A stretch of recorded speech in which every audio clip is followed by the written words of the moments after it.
Hello and welcome, ladies and gentlemen. My name is TheSparrowsJourney. This is Gwent, The Witcher card game.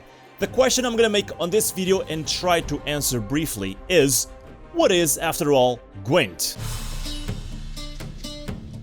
Let's start by the very beginning. Gwent, The Witcher card game, as the name says, it's a card game, but with different rules from other card games, and it uses the Witcher universe, which is another game developed by CD Projekt Red, which is also making now Gwent. Gwent is currently in closed beta with limited access. Only the ones that signed up for the beta and are receiving an email with the code can actually try it out.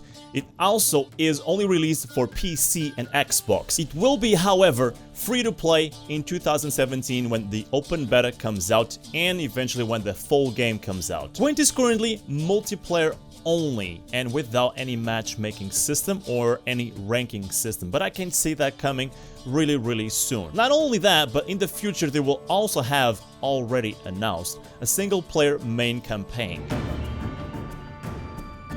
Gwent uses the same factions that are present in the main game Witcher, and those are Monsters, Northern Realms, Skellige, Scoia'tael, and in the future there will be Nilfgaard released for the Gwent game. Why does this matter? Simple, because when you are building yourself a deck of cards, you will have to choose one of these factions to play with. And by choosing a faction, you are not only choosing somewhat a style, but you're also choosing a passive. Each different faction has their own passive. I'm gonna give you a short example. The Monsters, for instance, has this passive where it keeps a card, a random card on the board for the next round.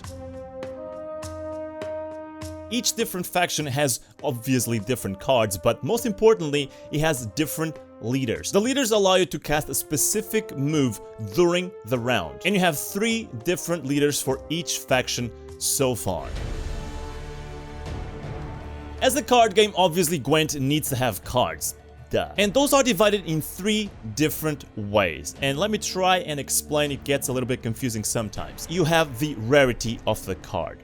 This tells how valuable is the card, how strong it is. You have common, rare, epic, and legendary. You also have what they call bronze cards, silver cards, and finally, you also have golden cards. Bronze cards normally are always affected by special effects cards, while the golden ones are usually not affected by special effects, such as the weather. And within all of these filters, you also have an allocation for the cards on the board. They can be melee, they can be ranged, they can be siege, and they can be special cards. It's also important to notice when you are building your deck, you have a max number for silver cards, which is 6, you have a max number for golden cards, which is 4, and you have no limit for bronze cards. Also, you can have a max of 3 copies of the same card for bronze units, but you can never have more than 1 of the same copy of a silver card or golden card.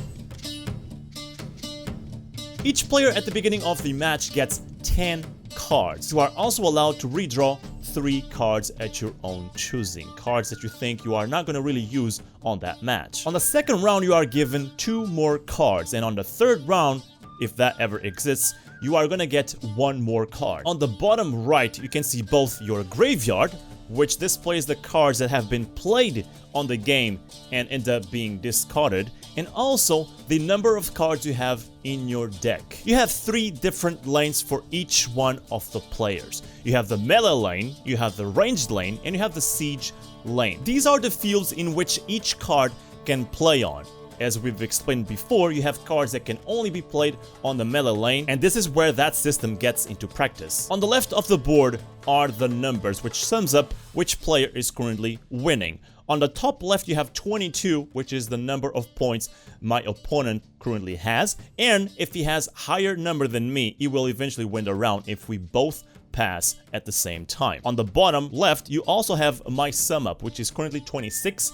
It's golden because I'm currently on the lead. This number is decided by all the 3 lanes summed up in numbers. On the melee lane right now I have 16 points. That plus 10, which is the number I have for my siege lane all combined, makes up the 26 points I currently have as a total. If I decide to pass my round now, and if by any chance my opponent does the same, I get this round. Now, a game can have either 2 rounds or 3 rounds, depending on how many each player wins. You have to win 2 rounds. Simply putting it, the player who wins 2 rounds first wins the match. Ladies and gentlemen, thank you so much for watching. Hopefully this will shed some light on Gwent as a card game. If you have any suggestions on videos that I could make about Gwent, specific cards, specific decks, all sorts of stuff, let me know in the comment section and I will try to come up with a new video. My name has been TheSparrowsJourney. Have a good day.